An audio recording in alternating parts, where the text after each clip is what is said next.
Halo semuanya, kembali lagi bersama saya Johan di Jurnal Trading ID. Ya, jadi pada kesempatan video kali ini saya akan bahas untuk update USD CHF. Jadi di USD CHF ini seperti pada kemarin ya, video kemarin saya ada sempat bikin beberapa skenario tentang pergerakan dia. Dan bagi yang ingin mendengarkan atau menonton kembali video yang pembahasan kemarin akan saya taruh di pojok kanan atas ini seperti biasa. Oke, kita langsung aja masuk ke pembahasan. Yang pertama itu akan saya bahas dulu untuk candle daily-nya. Di sini candle daily-nya berhasil memantul ya dengan candle bullish yang cukup besar daripada candle-candle sebelumnya. Dan terlihat bahwa di sini ada support yang cukup kuat untuk dia. Jadi kalau saya perhatikan support ini nih, itu yang di 914.400 ini adalah support penting untuk jangka pendeknya dia ya, bukan jangka pendek, bukan untuk jangka panjangnya, karena untuk jangka panjangnya kita bisa lihat di sini kalau di analis ini dia membentuk sebuah segitiga. Ini adalah support penting dia atau key support dia, dan ini key resist dia untuk saat ini. Seperti kita tahu bahwa harga masih bergerak di tengah-tengah sini, jadi belum ada kemajuan. Ya, jadi kalau kita perhatikan di sini dia ada sempat testing kembali ke support dia ini sebelum dia naik. Walaupun harga masih di tengah-tengah sini ya, kita juga harus coba analisa lebih dalam lagi dengan time frame yang lebih rendah yaitu 4 jam dulu. Oke, di sini di time frame 4 jam ini saya perhatikan bahwa dia mulai kepentok resist yang di atas ini ya. Jadi di sini ada minor resistnya dia juga. Ada minor resist dia.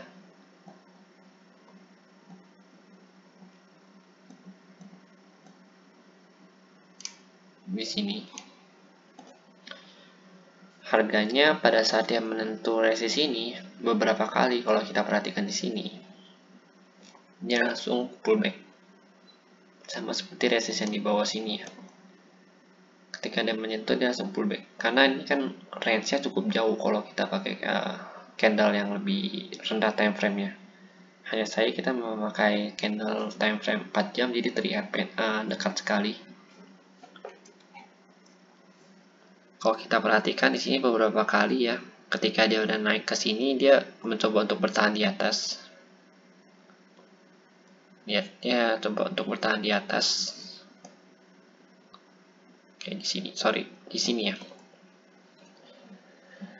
Jadi pada saat dia bisa break up ini, berarti harga akan melanjutkan ke atas ini untuk keluar base yang menuju ke atas. Tapi kalau harga nggak bisa break out di sini, seperti ini, harganya ada rejection beberapa kali. Ada 1, 2, 3, 4, 5, 6. Ada 6 kali rejection ya. Berarti bisa dinomorkan sebagai resist, minor resist yang cukup kuat. Walaupun nggak sekuat key resist atau primary resistnya itu. Tapi bisa kita pastikan bahwa harga ini masih berkonsolidasi sideways karena pergerakan harga itu masih di range ini aja, dia nggak pergi jauh, masih di dalam kotak-kotak ini juga pergerakan harganya. Jadi untuk yang scalping mungkin bisa memanfaatkan range jarak sideways ini, karena kalau seperti yang kemarin saya bilang ini ada 4 skenario. Bisa aja dia turun ke sini dulu lalu naik lagi, atau bisa aja dia menembus sini lalu turun, atau yang ini menembus trendline segitiga langsung dia naik ke atas lagi.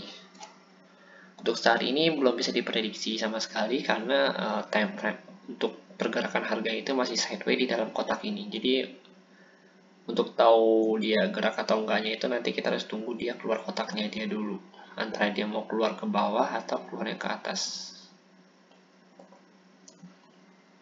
Kita lihat lagi sini untuk time frame yang lebih rendah. lebih kelihatan ya untuk range pergerakan harganya.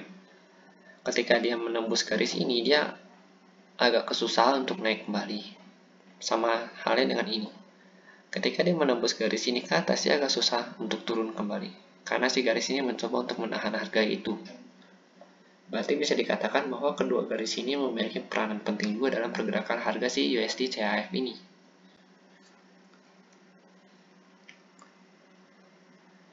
Kalau mau lebih aman itu kita entry buy di sini atau di sini. Tapi kalau untuk menunggu di sini sebenarnya kelamaan, jadi kita bisa entry buy di sini atau di sini dengan stop loss di sini.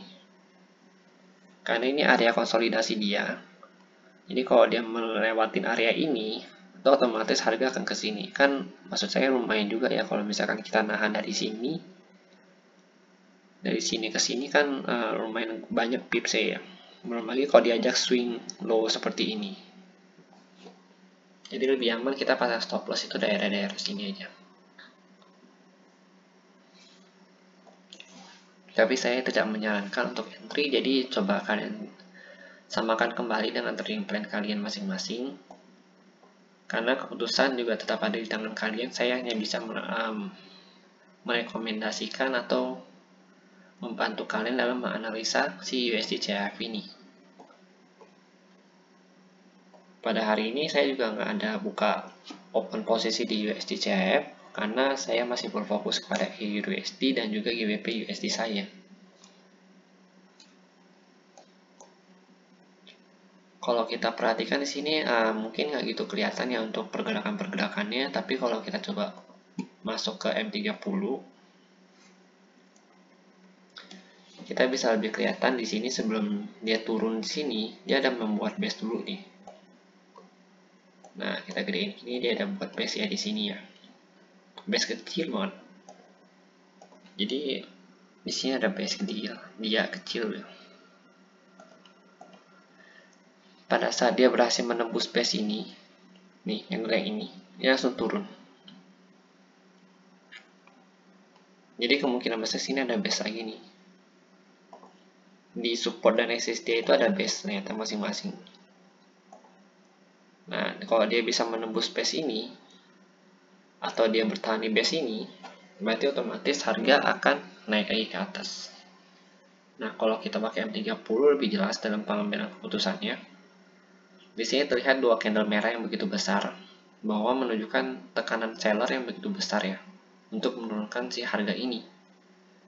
Makanya lebih baik kita open posisi itu pada saat mendekati base ini saja dan juga stop loss di bawah base ini. Supaya untuk menjaga hasil trading kita tetap maksimal profitnya. Tidak kekuras oleh si floating loss-nya ini, si USD CHF nantinya. Karena dia belum ada trend ya, di sini masih tergolong sideways. Jadi ini namanya sideways trading. Dan biasanya sideways trading itu lebih banyak kita open posisi baik itu di support ataupun resistnya aja.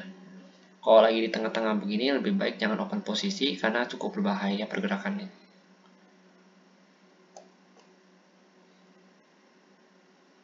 Oke, mungkin untuk pembahasan si USD CHF pada video kali ini segitu dulu. Dan untuk update-nya mungkin hanya itu saja untuk hari ini, karena kalau saya perhatikan juga pergerakannya masih belum banyak perubahan ya dari kemarin ya, masih sideways juga. Mungkin kita harus tunggu dulu ke depannya antara dia mau break ke atas sini atau break ke bawah sini. Oke, jadi mungkin segitu dulu, dan jika memang suka dengan videonya jangan lupa di like dan juga subscribe channel YouTube saya. Dan jika memang ada yang ingin ditambahkan, baik itu komentar ataupun jika memang kalian merasa saya ada yang salah dalam menganalisa, bisa didiskusikan juga di kolom komentar untuk menambah atau mengoreksi hasil analisa saya ke depannya supaya channel ini lebih baik lagi ke depannya. Terima kasih dan sampai berjumpa di video berikutnya.